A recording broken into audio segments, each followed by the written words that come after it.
بسم اللہ الرحمن الرحیم۔ پیارے بچوں السلام علیکم۔ پیارے بچوں آئیے سنتے ہیں آج کی کہانی۔ امام علی نقی علیہ السلام ہمارے 10ویں امام ہیں۔ ان کے بابا امام تقی علیہ السلام اور ان کی ماں سمانہ خاتون تھیں۔ امام علی نقی علیہ السلام بھی اپنے بابا کی طرح بچپن میں ہی امام بنے۔ امام محمد تقی علیہ السلام کی شہادت کے وقت امام علی علیہ السلام کی عمر صرف 8 سال تھی۔ امام علی نقی علیہ السلام بھی باقی اماموں کی طرح معجزہ دکھاتے تھے۔ ان کا ایک معجزہ مرے ہوئے جانوروں کو زندہ کرنا ہے۔ ایک سفر میں امام علی نقی علیہ السلام نے دیکھا کہ ایک آدمی اپنے مرے ہوئے گدھے کے پاس کھڑا رو رہا ہے اور کہہ رہا ہے، اب میں اپنے سارے سامان کو کیسے لے کر جاؤں گا، کیسے میرا سفر پورا ہوگا۔ امام علی نقی علیہ السلام نے اس مرے ہوئے گدھے کو ایک پیر مارا اور فرمایا، اللہ کی اجازت سے اٹھ جا۔ گدھا ایک دم زندہ ہو کر کھڑا ہو گیا۔ گدھے کا مالک بہت خوش ہو گیا۔ اس نے امام علی نقی علیہ السلام کا شکریہ ادا کیا اور جلدی سے اٹھا اور اپنے گدھے پر سوار ہو گیا اور وہاں سے چل پڑا۔ جب امام ہادی علیہ السلام مدینے پہنچے تو لوگ ایک دوسرے کو بتا رہے تھے اور تعجب سے کہہ رہے تھے، یہی وہ انسان ہے کہ جنہوں نے اس مسافر کے مردے گدھے کو زندہ کر دیا تھا۔ ہمارے 10ویں امام بہت کریم اور مہربان تھے۔ وہ لوگوں کی مشکلات کو دور کر دیتے تھے۔ ایک دن ایک آدمی جس کا نام ابو ہاشم تھا امام کی خدمت میں پہنچا۔ ابو ہاشم کو پیسوں کی بہت زیادہ ضرورت تھی، اس لیے وہ پریشان بھی تھا۔ امام علی نقی علیہ السلام اس کی حالات کو جانتے تھے۔ اس سے پہلے کہ ابو ہاشم کچھ کہتے، امام علی نقی علیہ السلام نے فرمایا، اے ابو ہاشم، تم خدا کی کن کن نعمتوں کا شکریہ ادا کر سکتے ہو؟ خدا نے تمہیں ایمان دیا اور اس ایمان کی وجہ سے تمہارے بدن پر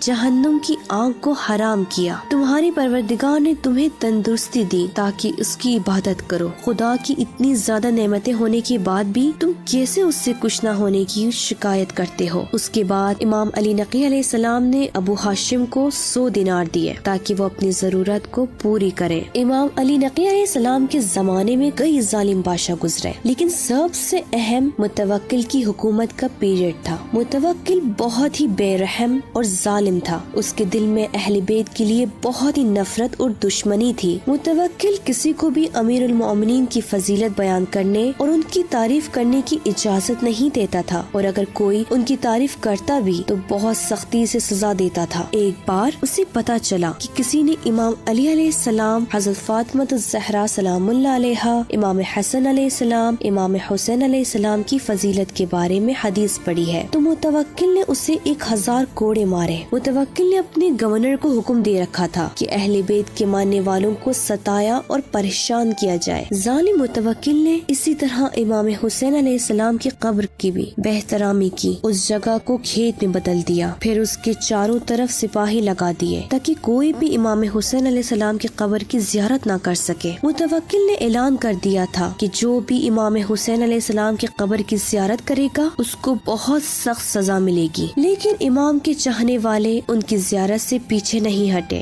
امام حسین علیہ السلام سے محبت کرنے والے متوکل کے سپاہیوں کے ظلم برداشت کرتے ہوئے پھر بھی کربلا جاتے اور امام حسین علیہ السلام کی قبر کی زیارت کرتے تھے۔ جتنے دن گزرتے گئے اور لوگوں کو امام کی اخلاق اور مہربانی کے بارے میں معلوم ہوتا، لوگوں کی محبت امام سے اور بڑھتی جاتی۔ اسی وجہ سے امام علی نقی علیہ السلام کی کچھ دشمنوں نے متوکل کو ایک خط لکھا اور اس کو امام علی نقی علیہ السلام سے ڈرایا کہ اگر حالات ایسے ہی رہے تو مکہ اور مدینہ تمہارے ہاتھوں سے نکل جائے گا اور تمہاری حکومت کے لیے بہت مشکلیں کھڑی ہو جائیں گی۔ وہ لوگوں کو اپنی طرف کھینچتے چلے جا رہے ہیں۔ متوکل امام پر نظر رکھنے کے لیے آپ کو مدینے سے سامرا لے گیا۔ سامرا ایک فوجی شہر تھا جو آج عراق میں ہے۔ امام علی نقی علیہ السلام جب سامرا پہنچے تو لوگوں نے بہت خوشی خوشی سے آپ کا استقبال کیا، اس لیے کہ وہ لوگ بھی مکے اور مدینے کے لوگوں کی طرح رسول خدا صلی اللہ علیہ وآلہ وسلم اور اہل بیت سے محبت کرتے تھے۔ متوکل نے اپنے سپاہیوں کو حکم دے رکھا تھا کہ امام کے گھر پر کڑی نظر رکھے۔ کبھی کبھی تو امام علی نقی علیہ السلام کے گھر میں گھس آتے تھے کہ اس بہانے سے کہ آپ کے گھر کو چیک کرنا ہے کہ کہیں کوئی اسلحہ تو نہیں رکھا ہے۔ متوکل نے کئی بار چاہا کہ امام کو قتل کر دیا جائے، لیکن کبھی بھی وہ یہ کام نہیں کر سکا۔ اس نے اپنی موت کے 3 دن پہلے اپنے سپاہیوں کو حکم دیا کہ امام علی نقی علیہ السلام کو قتل کر ڈالے، لیکن خود ہی قتل کر دیا گیا۔ متوکل کے بعد اس کا بیٹا منتصر بادشاہ بنا۔ متوکل کے مرنے سے امام پر اور ان کی شیعوں پر سختیاں کم ہو گئیں۔ منتصر نے امام حسین علیہ السلام کے روزے کی زیارت کو آزاد کر دیا اور جو چیزیں حکومت نے شیعوں سے زبردستی چھین لی تھی انہیں واپس کر دیا۔ اس کی حکومت زیادہ دیر تک نہیں چل سکی، اس لیے اس کے بعد پھر سے حکومت کی طرف سے ان کو ستایا جانے لگا۔ اگرچہ امام علی نقی علیہ السلام کے گھر کو چاروں طرف سے گھیر لیا گیا تھا، پھر بھی آپ کے دشمن ہمیشہ خطرے کا احساس کرتے تھے کہ لوگ اہل بیت اور امام سے بے پناہ محبت کرتے ہیں، تو کہیں کسی دن لوگ امام کے کہنے پر حکومت کا تختہ نہ الٹ دیں۔ یہی ان کا ڈر اور خوف سبب بنا کہ